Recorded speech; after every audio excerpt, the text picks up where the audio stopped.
সমস্ত ভক্তবৃন্দ শ্রী চরণে প্রণাম জানাই, গুরুদেব এবং সর্বোপরি ছিল প্রভুপাদের চরণে প্রণাম নিবেদন করে কৃপা আশীর্বাদ প্রার্থনা করি। তো আজকে আমাদের শ্রীমদ্ ভাগবত প্রথম স্কন্ধের 7ম অধ্যায়। তো আমাদের আজ 9 নম্বর শ্লোক। তো ব্যাসদেব তিনি অনেক শাস্ত্র বেদ বেদান্ত রচনা করলেন, ইতিহাস দিলেন, তাও তিনি চিত্তে প্রসন্নতা লাভ করলেন না। তখন তিনি এই শাশ্বত সংহিতাম রচনা করলেন, ভাগবতম। তো এই ভাগবতম হাতে নিয়ে এত সুন্দর ভাগবতম, এই ভাগবতম ধারণ করবে কে? তো তিনি আর পরবর্তী শ্রবণ করব, তিনি ভগবানের কাছে প্রার্থনা করবেন, হে প্রভু এই ভাগবতম ধারণ করার জন্য তো পাত্র লাগবে, এটা পাত্র দিন। তো যেরকম সেরকম তো পাত্র লাগবে না।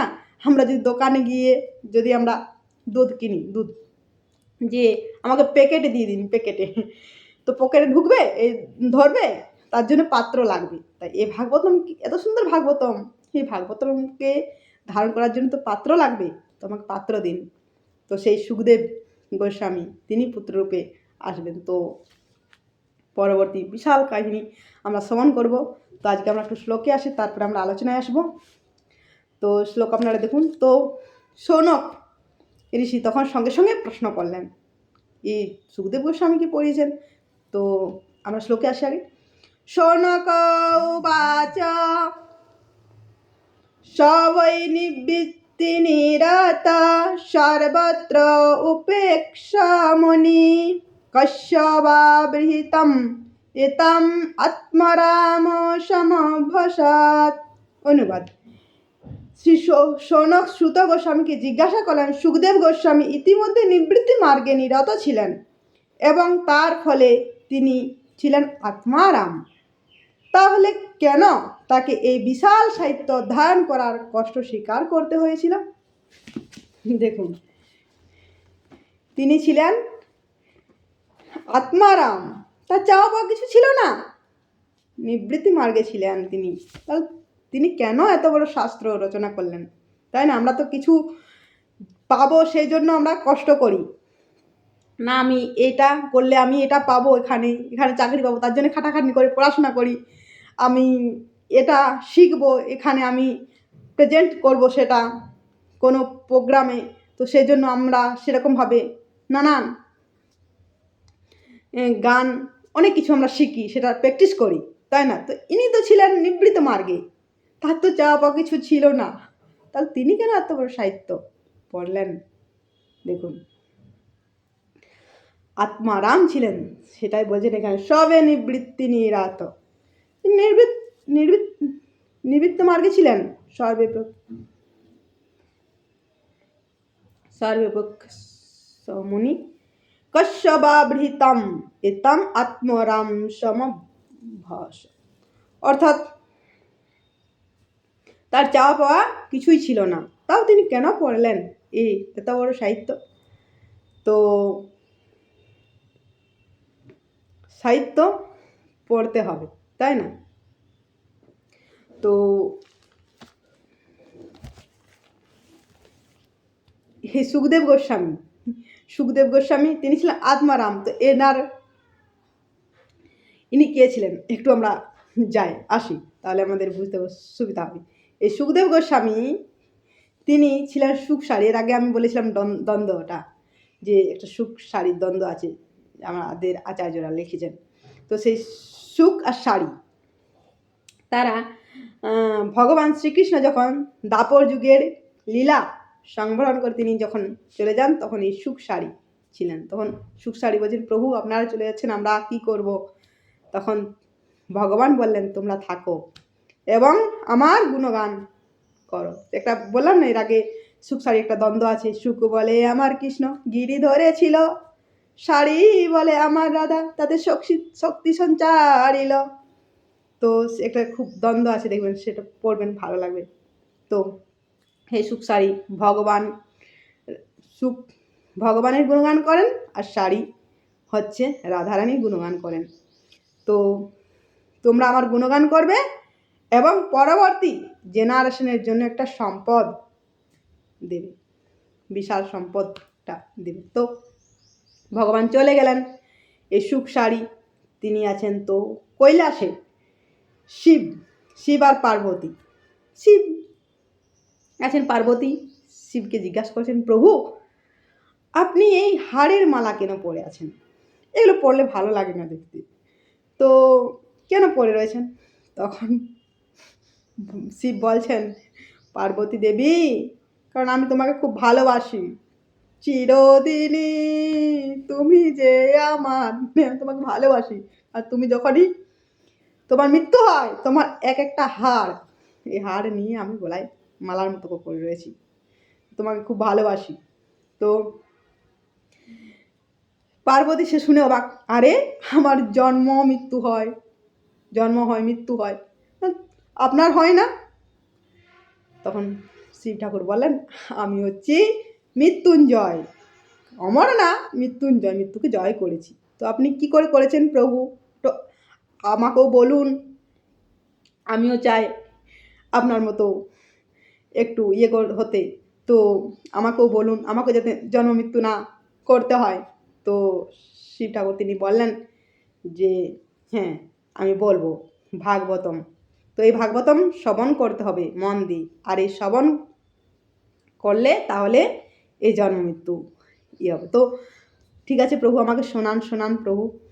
তো শিব ঠাকুর তিনি বললেন যে এই ভাগবতম শোনাবো, তুমি কিছু আওয়াজ দেবে, না হলে তো বুঝতে পারবো না। ভাগবতম চলতে চলতে যদি তুমি ঘুমিয়ে যাও, ঘুমিয়ে গেলে আওয়াজ না পেলে, তাহলে আমি জানবো যে তুমি ঘুমিয়ে গেছো, তখন আমি সেটা ভাগবতম বন্ধ করব। তো আপনি হ্যাঁ, আমি ভাগবতম বলতে শুরু করব, তুমি কিন্তু আওয়াজ দেবে।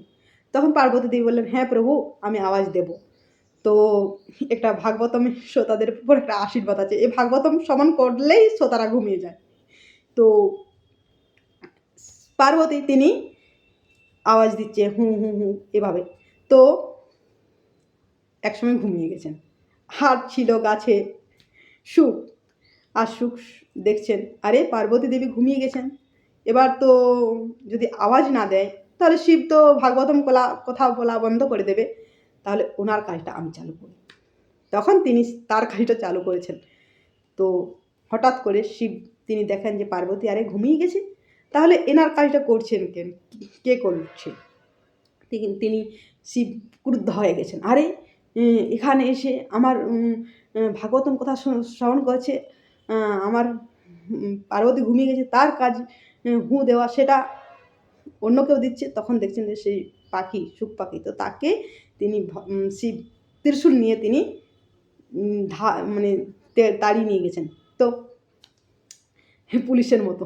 তো সেই পাখি উড়তে উড়তে উড়তে উড়তে বদরিকা আশ্রমে, ব্যাসদেব সেখানে তার স্ত্রীকে ভাগবতম শ্রবণ করাচ্ছিলেন, আর ভাগবতম শ্রবণ করাতে করতে সেই পাখি ব্যাসদেবের স্ত্রী মুখের মধ্যে প্রবেশ করে, গর্ভে প্রবেশ করে গেছে।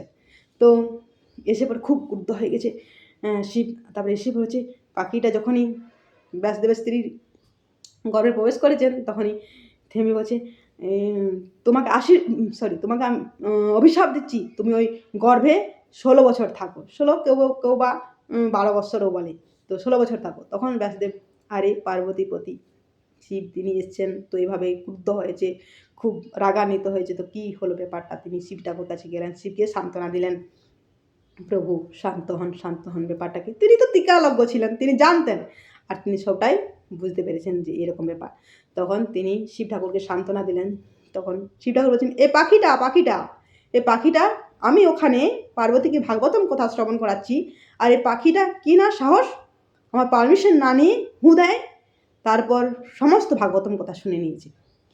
তখন ব্যাসদেব বলছেন, প্রভু দেখুন তো ভাগবতম শুনেছি, তাতে তো কোনো অপরাধ নেই, তো কেন প্রভু আপনি ক্রুদ্ধ হচ্ছেন? এইভাবে সান্ত্বনা দিলেন। তখন শিব ঠাকুর বললেন, হ্যাঁ ঠিকই তো, ভাগবতমই তো শুনেছি, আর তো কিছু মানে হয়নি। তো তিনি তখন আবার আশীর্বাদ দিলেন শিব ঠাকুর, কি না, যাও আশীর্বাদ দিচ্ছি, তুমি যা শুনেছো সব কিছু ডাউনলোড থাকবে, কোনোটাই ডিলেট হবে না। আশীর্বাদ পেয়ে গেলেন। তারপর সেই গর্ভে 12 বৎসর থাকা, মায়েদের গর্ভে থাকা, একটা সন্তান থাকা মানে মায়েদের কত কষ্ট, একটা সন্তান যখন ভূমিষ্ঠ হয় কত কষ্ট হয়, তাই না? আর 12 বৎসরে সেই গর্ভের মধ্যে রয়েছে, তো সন্তান যখনই গর্ভ তে থাকে, ভূমিষ্ঠ হওয়ার সময়তে মায়েদের খুব কষ্ট হয়, তখন তারা সহ্য করতে না পেরে ডাক্তারের কাছে যায়, ডাক্তারবাবু আপনারা এখনই ইয়ে করে দিন, সিজার করে দিন, আমরা পাচ্ছি না, আমি পাচ্ছি না। তো এইরকমভাবে বলতে থাকে। তো সেরকমভাবে ব্যাসদেবের স্ত্রী, তারও কিন্তু খুব অসুবিধা হচ্ছিল। তো সে ব্যাসদেব সেটা দেখে তিনি খুব চিন্তান্বিত হলেন। তখন তিনি প্রার্থনা করলেন, তারপর সুখদেবকে তাকে বললেন যে বেরিয়ে এসো, কারণ তোমার মা গর্ভ অবস্থায় তোমাকে নিয়ে খুব কষ্ট পাচ্ছে, বেরিয়ে এসো। তখন সুখদেব গোস্বামী বললেন যে না, এই জগৎটা হচ্ছে মায়া, এই মায়ায় পড়ে যাব। তখন ব্যাসদেব বললেন না, এই মায়া প্রভাব লাগবে না। তখন বলেন আরে আপনি মায়ার প্রভাবে, মায়াতে আপনিই জড়িয়ে যান, আর আমাকে বলছেন? তো যিনি এই মায়াতে জড়ান না, সে যদি বলেন তাহলে আমি বেরোবো। তাহলে সে কে না, ভগবান কৃষ্ণ। তো ব্যাসদেব দেখলেন যে আমার স্ত্রী হ্যাঁ কষ্ট পাচ্ছে, তো তাকে সিজার করাতেই হবে। তো ভগবানের কাছে গেলেন। তো ভগবান বললেন প্রভু আপনি আসুন প্লিজ, আমার স্ত্রীকে সিজার করতে হবে, কারণ আমার পুত্র বেরোচ্ছে না, এই জগৎ মায়া তার মায়া প্রভাবে। তো আপনি আসুন। তো সে ভগবানকে তিনি নিলেন। ভগবান এসে বললেন যে সুখ বেরিয়ে এসো, কারণ এই মায়া তোমার লাগবে না। সেই সুখদেব গোস্বামী জন্ম নিলেন, এবং জন্ম নেওয়ার সঙ্গে সঙ্গেই তিনি বনে, কারো দিকে ফিরে তাকানো না, তিনি সোজা বনে যান, বনে চলে যান। তখনই তার পিতা ব্যাসদেব হা পুত্র বলে তিনি জানতো। সেই বিশাল কাহিনী আমাদের অনেক সময় চলে গেল, আজ পর্যন্ত। সেই সুখদেব গোস্বামী, তার সমস্ত কিছু ডাউনলোড ছিল, তাও কেন তিনি এত বড় সাহিত্য আবার পড়লেন। দেখুন, ভাগবতম প্রতিদিন পড়তে হবে। আমরা তো আজ পড়লে কালই ভুলে যাই, কিন্তু পড়তে হবে, প্রত্যেক দিন ভাগবতম পড়তে হবে। তো তিনি সেটাই শৌনক ঋষির প্রশ্ন যে তিনি তো আত্মারাম ছিল, তাহলে তিনি কেন এত বড় সাহিত্য আরও পড়লেন?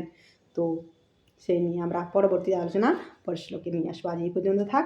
হরে কৃষ্ণ, হরি বল।